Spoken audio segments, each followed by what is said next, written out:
ఇండస్ట్రీలో ఒక్కోసారి ఒక్కో సీజన్ నడుస్తోంది. కొత్త కంటెంట్ వచ్చిన ప్రతిసారి బాక్స్ ఆఫీస్ షేక్ అవుతోంది. మొన్నటి వరకు ఇదే ఫార్ములా ఫాలో అయిన ఓ హీరో ఇప్పుడు ప్లాన్ మార్చాడు. సాఫ్ట్ రోల్స్ కి కామా పెట్టి నెగటివ్ రోల్స్ చేసేందుకు సై అంటున్నాడు.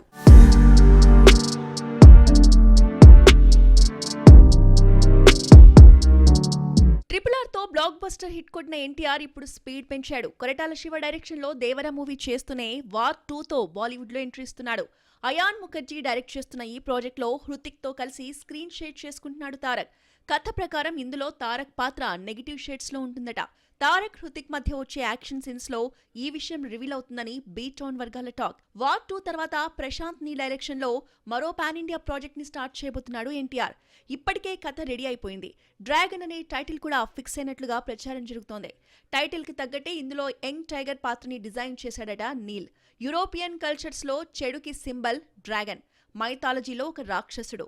ఎన్టీఆర్ క్యారెక్టర్ లో ఇలాంటి షేడ్స్ ఎక్కువగా ఉంటాయట. ఎన్టీఆర్ టెంపర్ లో నెగిటివ్ టచ్ ఉండే పాత్రని చేశారు. ఆ ప్రాజెక్ట్ బ్లాక్ బస్టర్ అయింది. మరి షార్ట్ గ్యాప్ తర్వాత ఇప్పుడు మరోసారి నెగిటివ్ రోల్స్ కి సై అంటున్నాడు. వార్ 2 మ్యాటర్ పక్కన పెడితే ప్రశాంత్ నీల్ ప్రాజెక్ట్ లో హీరో ఎప్పుడూ విలనీ టచ్ లోనే ఉంటాడు. ఇప్పుడు డ్రాగన్ ప్రాజెక్ట్ లో కూడా ఎన్టీఆర్ విలన్ గా కనిపిస్తూనే హీరోయిజాన్ని చూపించబోతున్నాడు. మరి సాఫ్ట్ క్యారెక్టర్స్ నుంచి నెగిటివ్ రోల్స్ వైపు యూటర్న్ తీసుకున్న తారక్ ఈసారి ఎలాంటి వండర్స్ ని క్రియేట్ చేస్తాడో చూడాలి.